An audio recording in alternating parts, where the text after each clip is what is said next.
You want me to look at the camera or look If at you look at... Actually, you know what? If you look at the phone... Phone? Okay.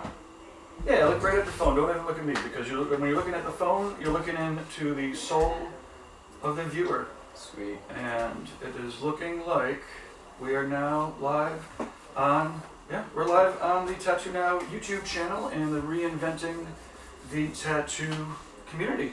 Awesome. Thanks again. Here, let me, I don't even... Well, I'm back here far away. And I appreciate y'all taking the time to tune in. Christian has been an amazing painter and tattooer for a long period of time. I remember he was a client of Baxter's way back in the days. Yeah. Maybe how I first was introduced to you, but then again, your work and your artwork was killer right out of the gate. And Martin, I remember Martin back in the day. He's still awesome, and it's fun to catch everybody's progression. Now, you'll notice that this is a little bit of a different camera view because we are live here at Hope Gallery. We do have the video camera going here. Oh, this is what you were asking about. Which one do you look at? Yeah, which one am I looking at? So let's have you sit straight up and look straight into this high resolution camera. Yeah, absolutely.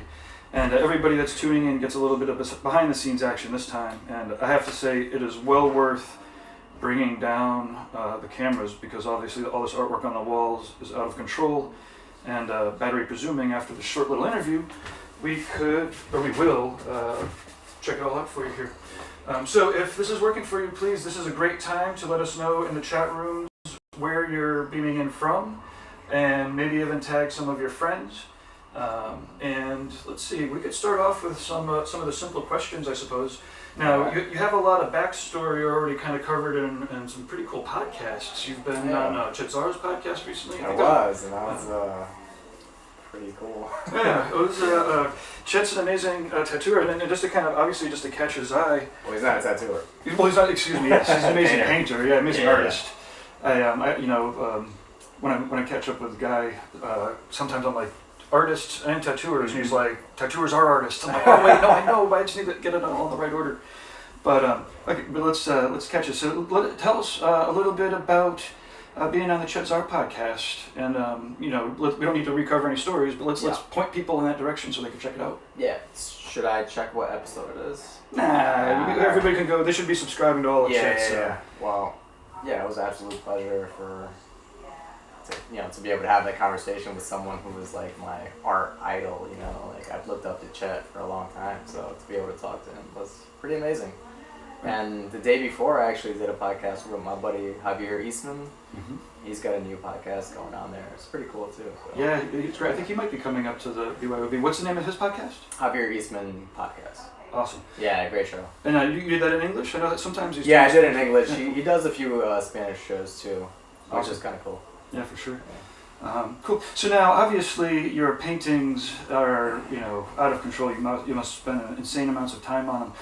Do you care to talk a little bit about your, I don't know, were you a painter before you were a tattooer? No. So I've been tattooing about 23 years now, and I've only been painting for like 12 years. So. Cool. And what was the motivation to make the switch? Was it scary? Or? Yeah, actually, it was kind of scary. So when I started doing art, I would always, either sketch or do art with colored pencils. And when I started tattooing, that seemed like the most familiar thing to tattooing was colored pencils. But I always wanted to do oils, and I always looked up to oil painters. So I think it was like 12 years ago, I decided I was just going to do it. And I just went for it, man. I had to, put it on my schedule and force myself to actually paint because that's the only way you get good at anything. So you would go into your calendar and book off just like you would a regular tattoo client? Yeah, exactly. Just book that 4-hour window to actually just fuck around with paint until, I'm sorry, I don't know if you can curse in here. All you want. It's your show today. Anyways, so I booked up that time because there's no way I would have done it otherwise, I just had to put it on my schedule and force myself to sit there and just play around with paint until I learned something. And did it take a while for your painting to affect your tattooing, or did that happen right away? Or what was the effect of the original paintings on your tattoo work? I don't think it affected my tattooing for a while.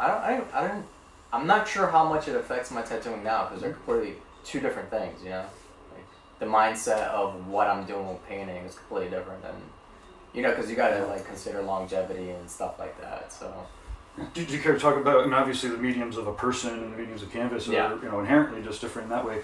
But it sounds like there's a different mindset. A lot of people will explore painting mediums specifically so that they can bring it back into their tattooing, which is the nature of that question. But other people clearly maybe use their paintings to explore things that have nothing to do with tattooing specifically. Yeah, I guess the best way to describe it is like tattooing is like a collaborative thing, you and your client.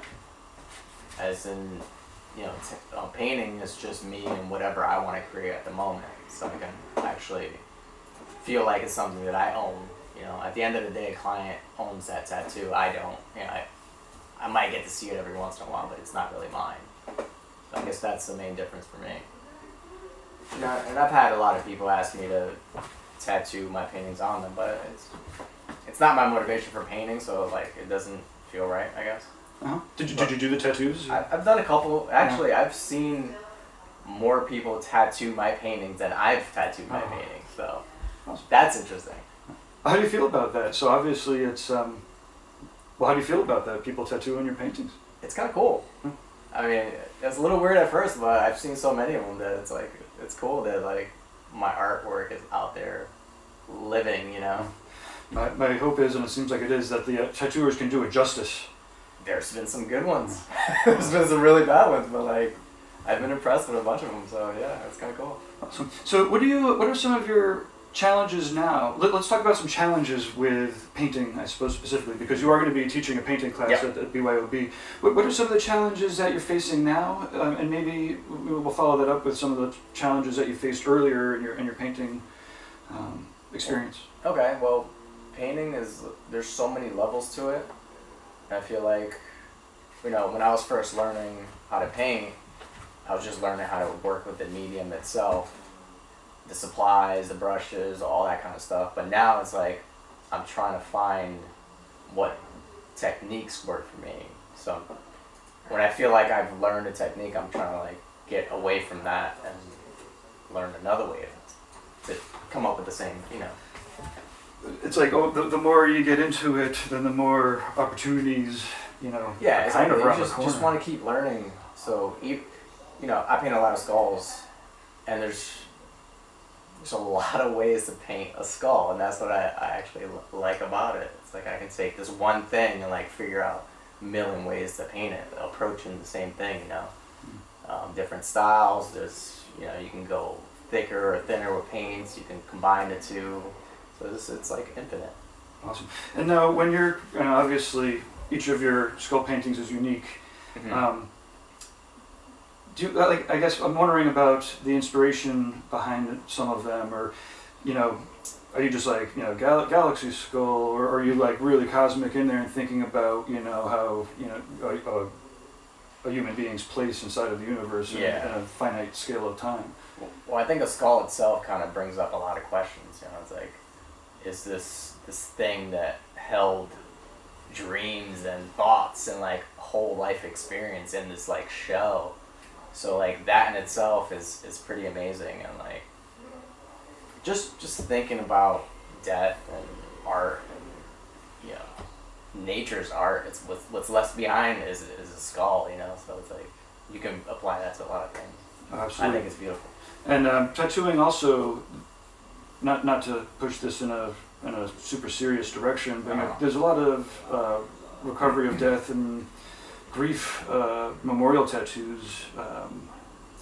I wonder, tattooers just in general think about death a lot more. Is that for me, it means that like let's use every waking moment that we possibly can. Yeah. To the best. The bad news is coming for us one way or another, one day or another. I don't know. How do you feel about?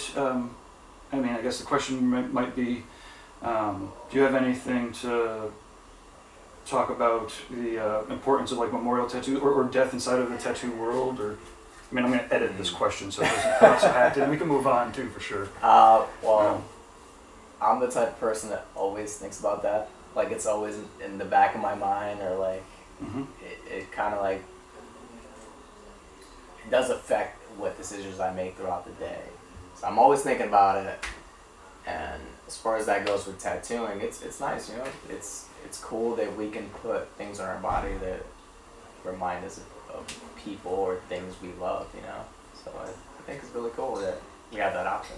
No, absolutely. Tattooing for me is one of the great places where you could really, where you both think about how your decisions affect you dramatically the very next day, but but also on your deathbed. You know, and it's like, you know, my marriage is going to be solid up until my deathbed, you know, but marriage isn't solid, you know. Sure. Buying a house isn't solid. Like that tattoo, that experience that you get for that tattoo will, again, it's both short-term and long-term, and it's pretty crazy to try to grasp that. Yeah, it's like the one thing that's guaranteed to stay with you, unless you laser it off. Yeah, I always say that, or you get your limb chopped off. Exactly. Serious road rash on your motorcycle. But even then, you know, clearly a lot of people are using tattooing to recover from scarification. Do you do cover-ups and scarification kind of tattoos, or?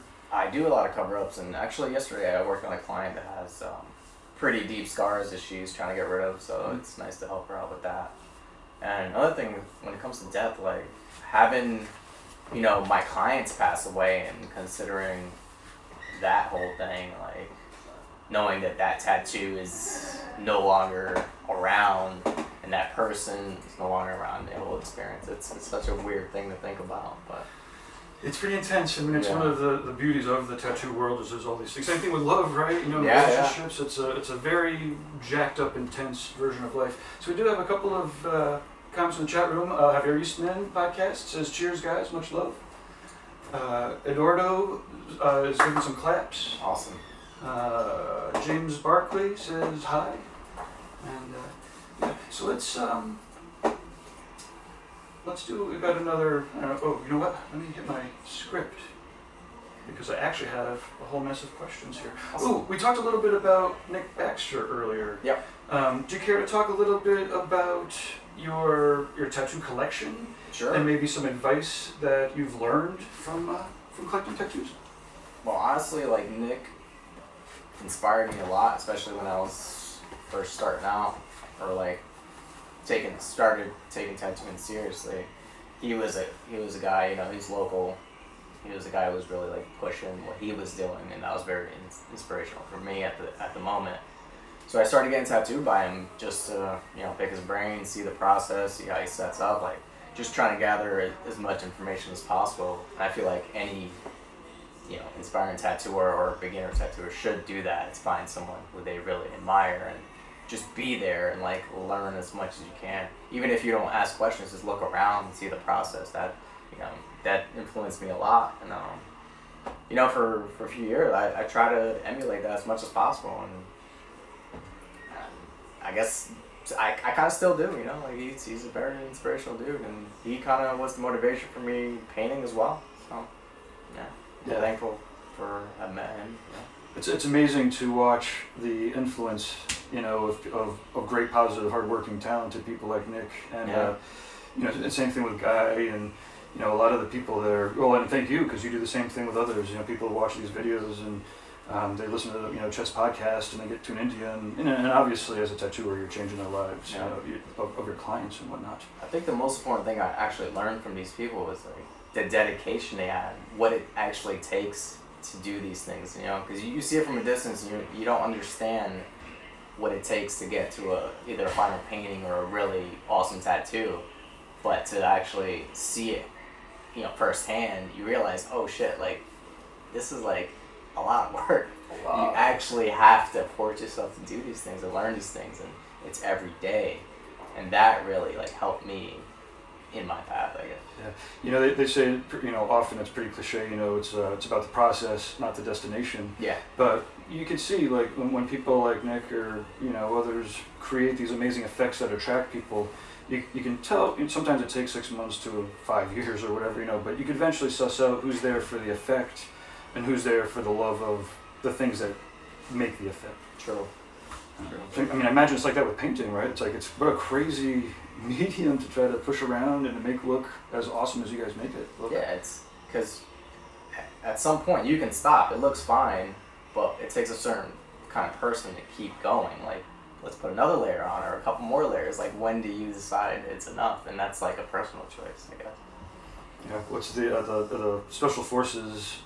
Maybe it's a special forces. I don't know. It's something I heard on the internet, but mantra was something effective. When you think you're done, Yep. you're only 40% of the way Exactly. done. Yeah. Yeah, that might be Just keep pushing. Jocko Willink maybe or somebody, I don't know. Oh, we did talk about it a little bit, but let's catch up specifically. Let's get a real good clip of some of your artistic inspiration. So obviously Nick is a powerful one in tattooing.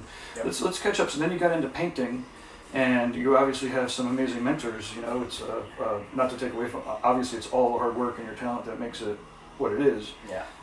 But you've had some pretty amazing teachers. So let's Yeah, hear man. about it. I've been pretty lucky to meet a lot of the people I looked up to, like Chet Zar, excuse me, Dan DeSantos, Donato Gincola. Like, then I went to IMC, which was a illustration master's class.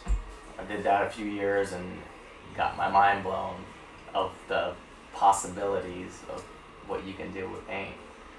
And actually, after going there my first year, I was so inspired that I couldn't paint. It took me a solid year to actually paint after this, because I felt like what I did next needed to be amazing. And that kind of stunted me for a little bit. But once I did get to painting again, that's where, I think I hit that next level. So yeah, it's good to actually surround yourself with as many amazing artists as you can. Yeah, awesome. And then you want to talk maybe a little bit about the difference between studying somebody's work over the internet and taking classes with them in person, especially with people like Dan or something. It's I haven't even seen many of his works in person. Yeah, so. that's the thing. I think it's super important to see art in person, because you get to see the brush strokes, you get to see how refined it is or how loose they can get away with it, because when you see a photo, everything's kind of shrunk down and everything looks great, but you can also do a lot with a little. If you're an illustrator, they're I'm not saying they're not doing a finished work of art, but sometimes they need shortcuts because they got deadlines or whatever, and you can actually learn a lot from their shortcuts and what they get away with, because they know it's going to get cropped down to either a book or whatever. Yeah, we should. Well, when you say stuff like that, it immediately reminds me of anybody in New England, the Norman Rockwell Museum. Mm. And a lot of his work, he's painting really big, knowing Yeah. that when you shrink it down for the magazine cover. But Yep. it looks, all that stuff. Well, the is same beautiful. with when you see stuff on Instagram or Facebook, you don't really get the feel of what that painting looks like. You lose the texture, you lose the size, you lose all that stuff. And like I said, everything looks great smaller. Awesome. Cool. It's got a couple more people saying hi in the chat rooms. Oh, this is one. Sometimes I ask, there's 2 or 3 questions that sometimes tattooers are like, you're asking the wrong person. But do you have any tips? So there's always a high demand for tattooers' time. Okay. And tattooing takes a long time, and painting takes a long time. Mm-hmm. These crafts that you're excelling at Yep. just take a lot of time. They must take a lot of patience. So I'm wondering if maybe you have some tips or advice for tattooers on the importance of either patience or of time management, or how the hell do you do it all? Yes, that's a tough question. Again, you have to force yourself to do it, and I do that. So I go through stages where either I'm painting every day or I'm not painting at all. And when I am on, it's literally every day. After work, if I cancel appointment cancels, I'm here till midnight. Some nights just grinding away every single day painting. So I also don't paint to the time of tattooing and painting. If you're doing it for money, it's not the same, painting takes so long, and if you do sell that painting, you're not gonna get your tattoo money time. So you gotta not think of that as your motivation. So I just paint for myself. It's meditative. So I really enjoy the process. I enjoy being alone. I enjoy listening to podcasts or watching a movie while I'm painting. So I need that for myself. And if it sells, but that's not my motivation. Well, while you mentioned listening to podcasts while you're painting, do you want to let the viewers know some of your favorites? Well, for a while I was listening to Mysterious Universe. I've started listening to this Bigfoot podcast recently, which is amazing. And now I'm pretty convinced there's something out there. Art Grind, Joe Rogan. I like a lot of like comedy or conspiracy stuff. Cool. So, Awesome. Very fun. random stuff. Awesome. Sorry, just checking in with everyone here a little bit. Anx says, shout out lads, tattoo enthusiasts here. Okay, thanks Cool. for tuning in. Let's get a couple more here. So, you're doing a lot of large scale work, it looks like, clearly, you know. Yeah. And, you know, with day sessions, is there any particular advice you give your clients to deal with pain management ahead of time? A lot of it's, you know, obviously mentality and stuff. Anyway, so do you have any tips for pain management for long sessions of tattoos? I personally don't like to use any like numbing cream or anything like that, so I just hope they understand their body enough to deal with the pain. Okay. There's no real shortcuts, man. You're not like eat healthy and don't drink the night before. You like I mean, show up and that's deal. obvious. You shouldn't do that before you get tattooed. Yeah. You should eat before you come get tattooed. But I feel like that's the pain thing is kind of a personal thing for a client. So. Sure. And at this point, you have collectors that understand that you just have to Oh sit yeah, through yeah. it. Yeah, you know, I don't tattoo people more than like 4 hours at a time. So it's a manageable amount of time. So. Oh, are you taking your clients or? Yeah. Okay. So what's your sorry. I love having the ability to edit this stuff afterwards.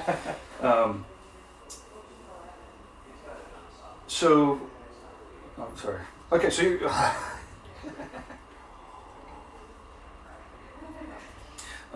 So this is a great opportunity to let people know what type of clients you're looking for and what may be the best process to book. Actually, let me take that back. So when people get tattooed by you, what kind of experience can they expect? Hopefully a professional one. Yeah. Like, I mean, just talk about the shop a little bit, right? I mean, the room here, you know. Hope Gallery is a pretty awesome shop. You know, you come in and you see everyone's individual room, and everyone has their own individual art in there, and it's like you get a different vibe from everyone. You know, everyone has their own style, so it's a cool spot. I highly recommend just come on in and live around. You know, so it's. And you guys are doing a lot of events here too, eh? I mean, you've been Well, doing we events were. here forever. You were, right, until COVID, of course. We just had one, so that's cool. It was actually, we had a great turnout, so it was nice to see that.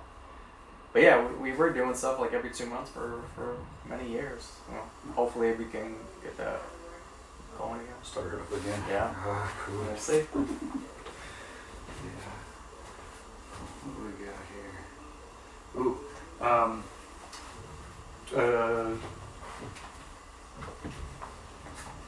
Do you remember who your oldest client was, or what was that? I can remember my first client.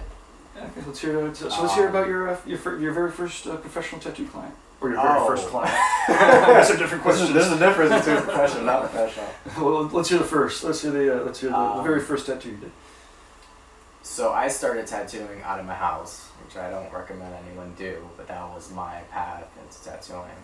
So my first client was actually a good friend of mine. He got his initials on his ankle, I think, and it was with a homemade tattoo machine, homemade ink, homemade needle. It was an experience. I always say, I mean, obviously I don't tattoo at all, but I'm like, you know, everyone basically pays off their own tattoo karma. Right? Yeah, totally. Yeah. I mean, we all gotta learn some way, you know. Sure. What are some of the travel? Are you well traveled? Do you dig traveling? Yeah. Okay. Yeah, I traveled for a lot of years. So before COVID hit, let's hear a little bit about some of your favorite travels. So when I first started traveling, it was for tattooing, just doing conventions all over the world. But then I realized that that's not the way I wanted to travel. You know, you see a lot of like hotel rooms and convention centers, and then maybe you get like a day or two to explore, but that wasn't really the way I enjoy traveling. So I don't do tattoo conventions anymore. If I do travel, it's just for myself. And luckily, right before COVID, I was able to do a lot of personal trips. Went to Thailand, Bali, Costa Rica, Iceland. I think that was it. Awesome, amazing. But it was like literally like right before COVID, so. And are you taking lots of reference? Are you finding yourself artistically inspired, or are you inspired by just the checking out? Definitely. I mean, I'm always taking photos of things that inspire me, especially when I was in Bali. It was the architecture, just the artistry and the people's passion for art. It was amazing, and just nature itself. It's pretty cool. So I love that kind of stuff. I love to bring that back to whatever I'm doing. Awesome.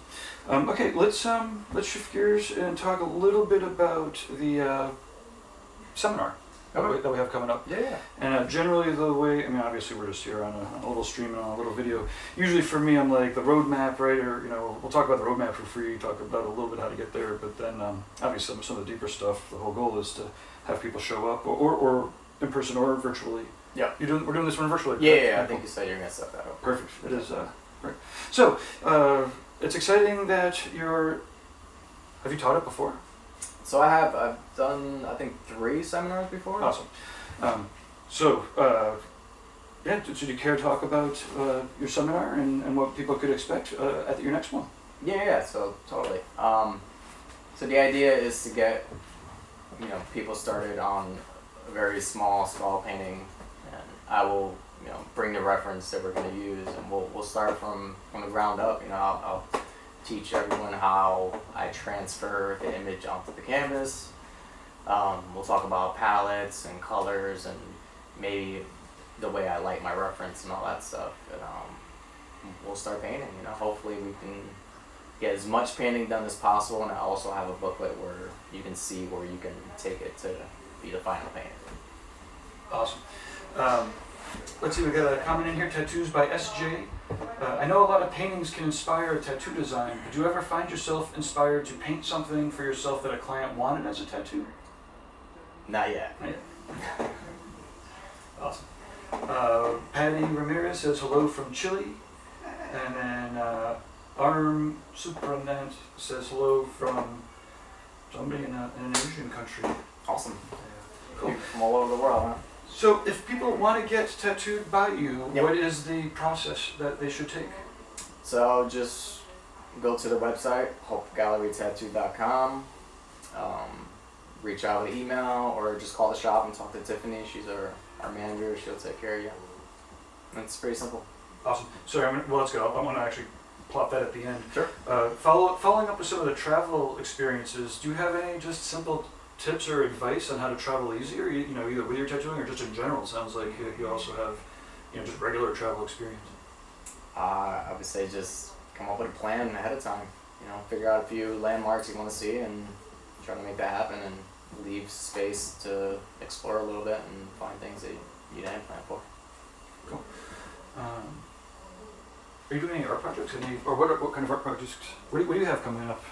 There we go. So there's the next As question. far as like art shows or anything? Yeah. So I got nothing Okay. lined up right now. I got that workshop, and that's about it. Just working on personal stuff. Cool. Yeah. Are you a lucid dreamer? Yes. Oh, Very you much. want to talk a little bit about lucid dreaming, or? Sure. Okay. So at the sake of, we certainly don't want to just keep this ordinary, but at the sake of diving too deep in, I think there's definitely a common ground with lucid dreaming and the ability to train your brain so that you can catch yourself in your dreams. Yes. And it sounded like you have some experience. You want to talk a little bit about some lucid dreaming? Well, I can tell you about my dream last night. Let's hear it. It's kind of, obviously dreams are so hard to describe, but basically I woke up in my dream, and there was seeds all over my body, and I was kind of like picking them off, and the plants were inside my body, and I can feel, as I'm pulling them out, I could feel where they are in my body, and it was the weirdest thing. The last one I remember was like near my heart, and I could feel that it was almost there, and in my dream, like you literally feel it as Wow. you're pulling them out. So like I have all sorts of dreams like that. Yeah, that's great. And Yeah, did you naturally come to like this dream recall? And are you able to control yourself in your Oh, dreams? yeah. Okay. Flying dreams are the best. Mm-hmm. So I've had precognitive dreams which it's amazing when that comes together.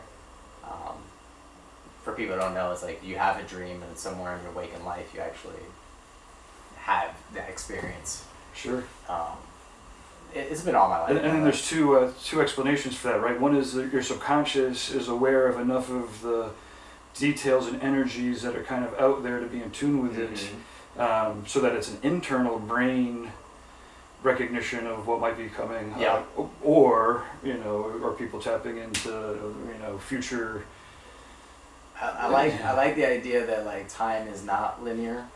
Mm-hmm. That everything's already happened and we're kind of like along for the ride. Mm-hmm. And maybe every once in a while you get glimpses of feelings, or like if the feeling's enough in the future you'll kind of experience it in the past, kind of thing. Sure. So I don't know, it's so interesting though. It's like we spend most of our time dreaming, or half of our life dreaming, and a lot of people don't remember it. And like I'm lucky that I have amazing dreams. I can't wait for the day that there's an app and you can share dreams with people, because it's going to be amazing. Well, I suppose it is, right? It's to your point. It's electrical information, Mm-hmm. that's going through the brain. Now, I've from a very relatively young age, I've always been able to kind of catch myself in the dreams. And when I go through bouts of training myself before I go to bed or when I wake up in the morning, it gets real. It's pretty easy, pretty quick. Yeah. Did you do it? Do you have any tricks, or what was your path into it? No, I have no tricks. It just happens, man. Awesome. Yeah. Very fun. I love lucid dreaming. Yeah. Have you ever seen Waking Life? I imagine you've seen Waking Life, the movie. You haven't seen Waking No. Life, the movie? No. It's called Waking Life. It's about lucid dreaming. It's a documentary, or? No, well, kinda. You should just get it. Waking Life. I'll send you the link to it. And Yeah, dreams are pretty amazing. but do you find any inspiration for any tattoos in dreams? Do you bring that back? Yeah, dude. I dream about so many things. Like, I'll wake up and I'll have a whole movie script in my head, or a whole like symphony in my head. Like all these things that's it slowly degrades throughout the day, but it's pretty amazing what your brain can figure out while you're sleeping. Yeah. But yeah, a lot of paintings, inspiration, like stories, like all sorts of information. Awesome. And I don't mean